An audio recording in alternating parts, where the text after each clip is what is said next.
প্রিয় port school BD forum, আজকে আপনাদেরকে একটা এয়ার স্পিড মিটার দেখাবো, যেটা দিয়ে আমরা ঘরের ভিতরে ভেন্টিলেশন কেমন আছে সেটা দেখতে পারবো। সাধারণত আমরা জানি যে ঘরের ভিতরে ভেন্টিলেশন যদি সঠিক থাকে তাহলে মুরগির অ্যামোনিয়া গ্যাসের প্রভাব থেকে মুক্তি পাবে। এই জন্য আমাদেরকে যাতে ফ্যান সঠিকভাবে চলে এবং তার পর্দার ব্যবস্থাপনা ভালো থাকে, যাতে কোনো রকম লিকেজ না থাকে, সেই জন্য আমরা এরকম একটা ভেলোসিটি মিটার বা এয়ার স্পিড মিটারের মাধ্যমে আমরা রুমের বা শেডের ভিতরে, কন্ট্রোল শেডের ভিতরে আমরা এয়ার স্পিড মিটার দেখতে পারি। সাধারণত আমরা জানি যে গ্রোয়িং স্টেজে 1.9 থেকে অ্যারাউন্ড 1-এর কাছাকাছি থাকে, 1 মিটার পার সেকেন্ড এটা রাখা হয়। এবং এটি যদি আমরা রাখতে পারি তাহলে ধরে নেওয়া হবে যে ভিতরে ভেন্টিলেশন ঠিক আছে, কারণ সে গ্রোয়িং স্টেজে এত বেশি ভেন্টিলেশন প্রয়োজন হয় না, তখন বাচ্চা ছোট থাকে। আর গরমের সময় অবশ্যই আমাদেরকে এটি একটু বাড়িয়ে রাখতে হয়, যাতে ভেন্টিলেশন ভালো থাকলে হিট স্টেজ থেকে রক্ষা পায়।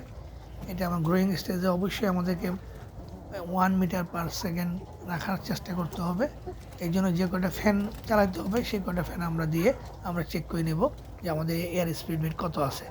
এছাড়া আমরা যখন লেইং স্টেজে করব তখন এটা আলাদা হবে।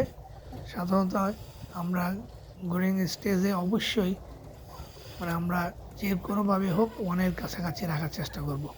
এবং এটা আমরা কীভাবে নির্ণয় করব সেটা আপনাকে দেখাচ্ছি। মিটারটা অন করে আমরা একটা হলো ঘরের টেম্পারেচারের জন্য আমরা এই লেভেলে রাখবো,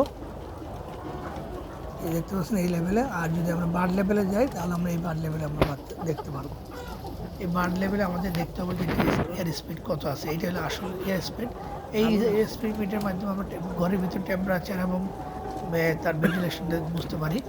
তো আমরা লেইং স্টেজও আমরা দেখতে পারি যে এটার কত স্পিড দরকার। সাধারণত আমরা জানি লেইং স্টেজে মিনিমাম 3.5 থেকে 4 মিটার পার সেকেন্ড হলে ভালো হয়।